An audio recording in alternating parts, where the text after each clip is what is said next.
Hello students, welcome to S-Class Institute of English. Dear students of class 9, today I am going to teach you and explain you a very nice story which is prescribed in your book Moments, and this is the third chapter in the name Iswaran the Storyteller. It is a very nice story, interesting story. But before I start the story, I'd like to share something with you, and that is, जैसा कि हमेशा आप इस चीज को जानते हैं, first of all मैं आपको एक मैसेज दे दूं। वो मैसेज ये है कि जब भी आप यूट्यूब चैनल को देख रहे हो, उसके डिस्क्रिप्शन पार्ट में आप जाओ, उसमें टेलीग्राम्स जो है उसका लिंक दिया हुआ है, सो दैट कि आपको जो भी नोट्स की जरूरत हो या अदर स्टडी मटेरियल्स की जरूरत हो, उसको आप उससे ले लें। दूसरी कि आप इसको सब्सक्राइब करें, चैनल को शेयर करें अपने फ्रेंड्स के साथ और इनकरेज करें अपने टीचर को, ताकि आपको अच्छे अच्छे वीडियोस मिल सकें। Now I am going to start the chapter Iswaran the story teller. As you know that in the end of the chapter it is written that who has written the story, and it is written that R.K. Lakshman is the writer of this story. So first of all, we must know something about the author. The name R.K. Lakshman, so it is a short name. The full name is Rasipuram Krishnaswamy Iyer Lakshman. He was born on 24th of October in 1921. Basically, he was an Indian cartoonist. He was also a good illustrator and humorist also. So he was best known for his creation and The Common Man, and for his daily cartoon strip You Said It. It used to come in the Times of India. Times of India में एक cartoon का column है जिसका title होता है you said it. इसमें are के जो लक्ष्मण है, इनकी कार्टून आती है और वे इन्होंने स्टार्ट किया था 1951 से। Not only that, he was a recipient of Padma Shri, Padma Bhushan and Raman Magsaysay awards, to name a few. So few people get these awards. तो उन हस्तियों में इनका भी एक नाम है। आज वो एक ग्रेट कार्टूनिस्ट के द्वारा लिखा हुआ एक स्टोरी, शॉर्ट स्टोरी को हम लोग पढ़ेंगे, Eswaran the story Taylor. Eswaran एक कथावाचक, एक कहानी कहने वाला, इसको हम लोग पढ़ेंगे। इसमें कैरेक्टर होता है, महेंद्र नाम का एक व्यक्ति होता है, वो एक सुपरवाइजर होता है एक कंपनी में, और चूंकि सुपरवाइजर का जो काम होता है वो कंस्ट्रक्शन कंपनी में होता है, उसको मूविंग उसका वर्क होता है, कई जगह पर मूव करना होता है। और ईश्वरन जो है उसका एक कुक होता है, उसका एक सर्वेंट होता है, उसका एक कुक होता है जो उसका कपड़ा भी धोता है, मतलब एक जस्ट लाइक अ सर्वेंट वो होता है। और दोनों साथ साथ ही एक जगह जब भी कहीं उनका ट्रांसफर होता है, दोनों साथ में जाते हैं, उनका वो पेटेंट है। तो अब उसमें देखना है कि ईश्वरन को टाइटल दिया ना ईश्वरन द स्टोरी टेलर, तो ईश्वरन स्टोरी टेलर कैसे है, अब इसको हम लोग डिटेल्स में पढ़ेंगे। So before start of the story, something is written, and it is written, one night Mahendra woke up from his sleep and saw a dark cloudy fall. He broke out into a cold sweat. Was it a ghost? अब पहले मैं बता चुका हूं कि महेंद्र एक supervisor है construction company में, ईश्वरन उसका नौकर है, उसके लिए खाना बनाता है, सामान लाता है, कपड़े धोता है, उसका देखभाल करता है। तो एक रात को क्या होता है कि जो सुपरवाइजर महेंद्र है वो अपनी नींद से जग जाता है, woke up from his sleep, और उसने क्या देखा है, एक बिल्कुल काली सी बादल की छवि देख लिया, बादल का रूप देखा है। कहां पे देखा है? सपने में देखा है। और ही ब्रोक आउट, क्या ब्रोक आउट किया? Into a cold sweat, sweat मतलब पसीना, और उसके पसीने निकलने लगे। सपना देखा और उसमें पसीना उसका छूटने लगा। अब पता नहीं वह सपने में बादल जैसा छाया जो देखा, एक रूप जो देखा, वह था क्या? क्या यह एक भूत था? Was it a ghost? एक क्वेश्चन मार्क है। Now you have to think, rethink at what the story will be. Story किस चीज का होगा? So the figure is given over here. So now I'm going to start the story. The story was narrated to Ganesh by a young man, Mahendra by name. यह कहानी जो है एक नौ युवक है, यंग मैन है, महेंद्र द्वारा गणेश को सुनाई गई थी। यानी कि महेंद्र ने गणेश को एक कहानी सुनाई थी। यानी कि एक तीसरा कैरेक्टर है। He was a junior supervisor in the firm. अब ये गणेश कौन था?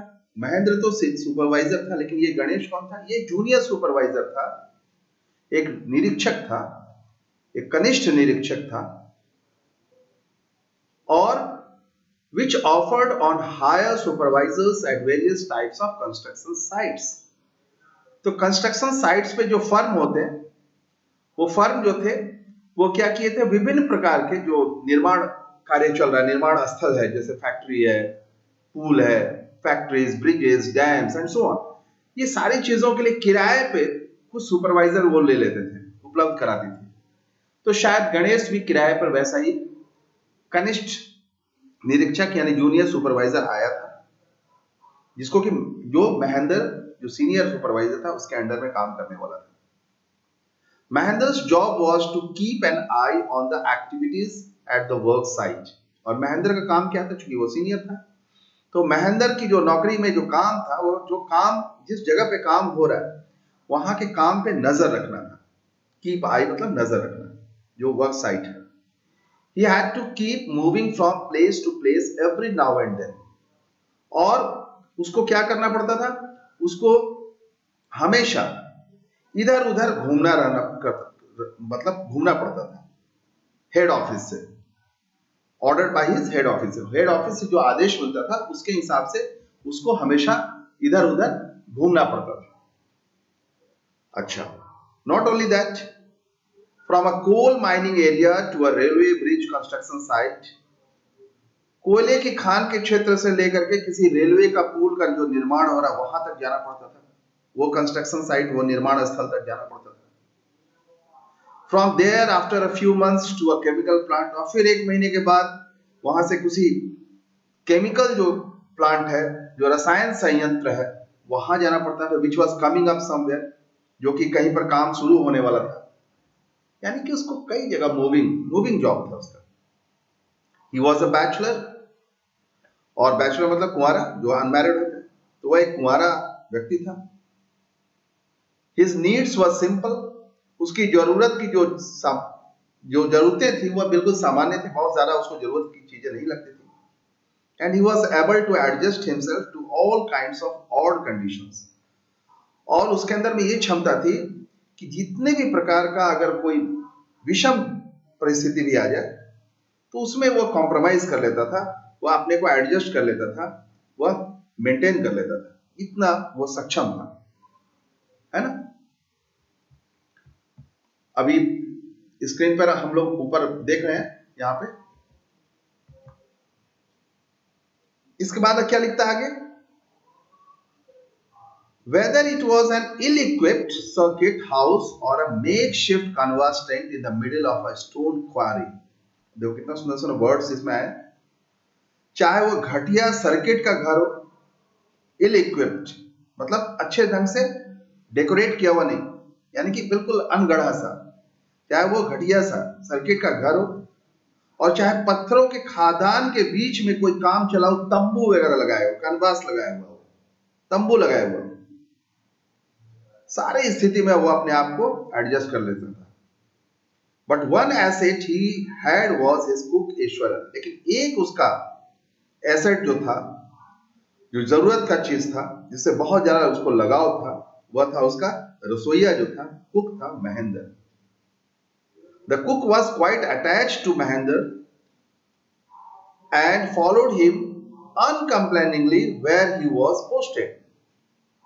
ईश्वरन जो था उसके लिए बड़े काम का आदमी था, और ये जो कुक महेंद्र जो था, रसोईया जो था, महेंद्र से इतना ज्यादा इसको लगाव था कि जहां भी महेंद्र का ट्रांसफर होता था, स्थानांतरण होता था, वह उन्हीं के साथ खुश होकर जाता था, कोई कंप्लेन नहीं करता था, अनकंप्लेनिंगली था, यानी विदाउट एनी कंप्लेन, बिना किसी शिकवा शिकायत के वो चला जाता था। ही कुक्ड फॉर महेंद्र, वो महेंद्रा के लिए खाना पकाता था, वॉश्ड हिज क्लोथ्स, उसके कपड़े धोता था, एंड चैटेड अवे का मतलब होता है बातचीत करना, है ना। तो वह रात को क्या करता था, chatted away with his master at night, और रात को उनके साथ गप्पे मारता था। Not only that, he could weave out endless stories, और वह अनंत कहानी गढ़ लेता था अपने से, and anecdotes on various subjects, और अलग अलग विषयों पे अलग अलग किस्से, एनेक्डोट्स मतलब शॉर्ट नैरेटिव फैक्ट्स जो होते हैं, किस्से जिसको होते हैं, वो किस्से बना लिया करता था अपने मालिक को रात में सोते समय खुश करने के लिए। Iswaran also had an amazing capacity to produce vegetables and cooking ingredients seemingly out of nowhere in the middle of a desolate landscape with no shop visible for miles around.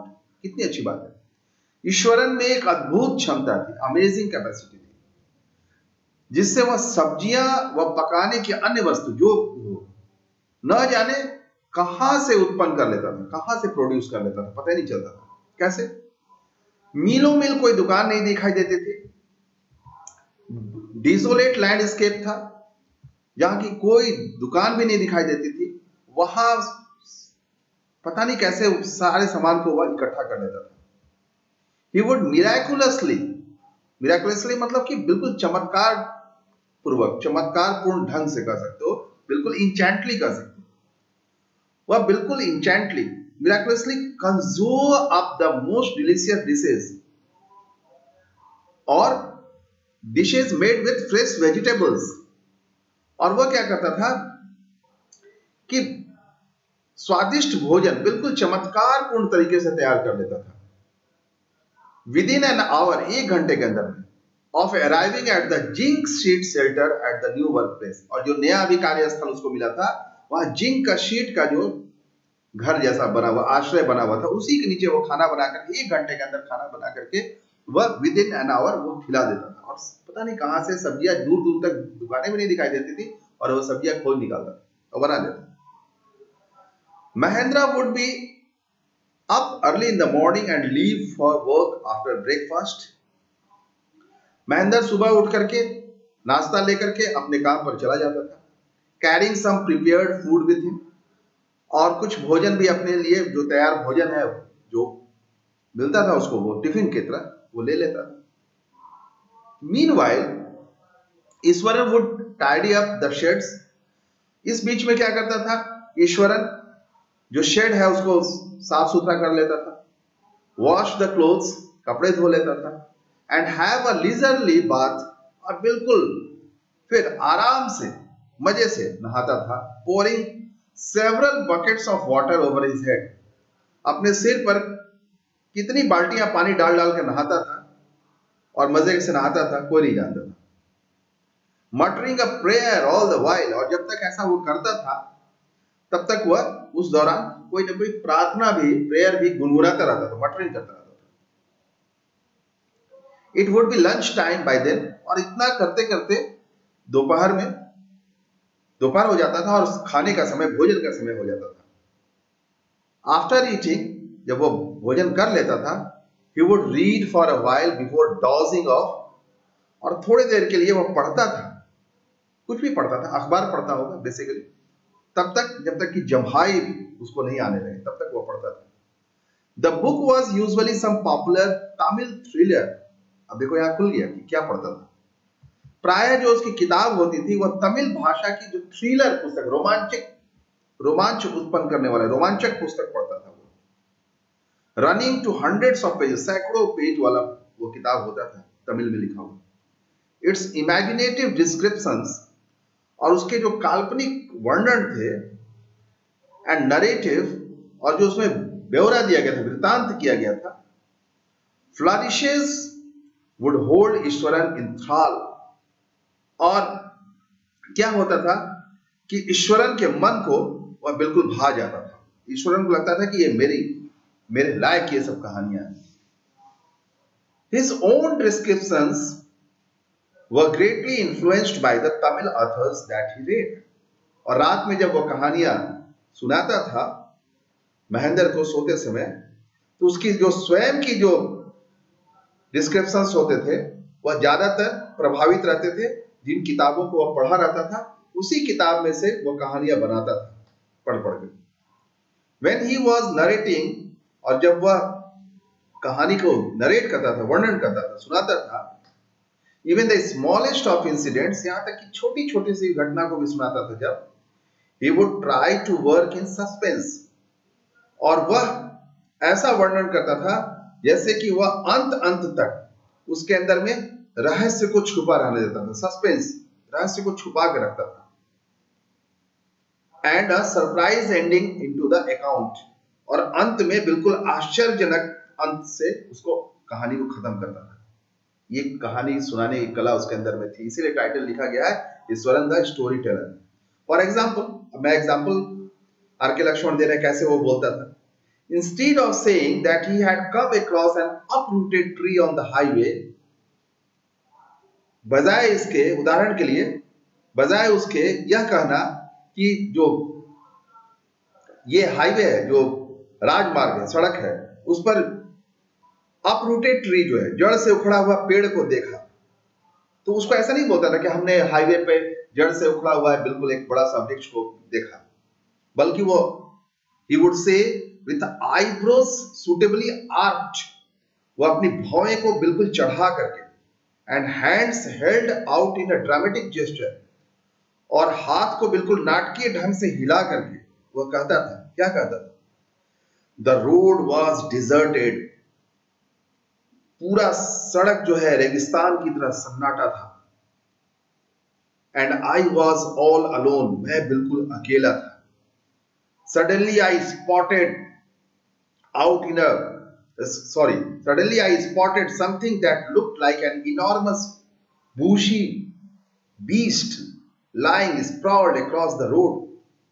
और फिर बोलता है कि अचानक सड़क पर कोई वस्तु दिखाई देता है, मानो कि वह कोई बड़ा सा भारी झाड़ीदार पशु है सड़क पर पड़ा हुआ, lying sprawled across the road, सड़क के आर पार में पड़ा हुआ है। I was half inclined to turn and go back, मुझे वापस लौटने का आधा मन किया, but as I came closer, लेकिन जैसे ही मैं नजदीक पहुंचा, I saw that it was a fallen tree, जैसे मैं नजदीक पहुंचा तो मुझे क्या मिला? एक पेड़ गिरा हुआ है, with its dry branches spread out, और उसकी जो सूखी शाखाएं हैं वो फैली पड़ी हुई हैं। Mahendra would stretch himself back in the canvas chair, Mahendra अपनी जो canvas chair है उस पे लेटा हुआ क्या करता था? and listen to Eswaran tales uncritically, और ईश्वरन की कहानियों को बिना आलोचना किए हुए सुनता रहता था। तो कहानी सुनाने की ये जो शैली थी उसकी एकदम बिल्कुल लाइव जैसा होता था, छोटी छोटी घटनाओं को बहुत ही डेकोरेटिव तरीके से वो सुनाता था। So my dear students, this is the end of the first part of the story. So next time I'll come with the second part of this story. By the way, I must make you remember, मैं फिर से आपको ख्याल दिला दे रहा हूँ कि आप YouTube के जो चैनल है उसके डिस्क्रिप्शन में जाएं, वहां पे क्लास वाइज टेलीग्राम्स के लिंक दिए हुए हैं, so that you can get notes and other study materials. So do like and share this channel also. Thank you.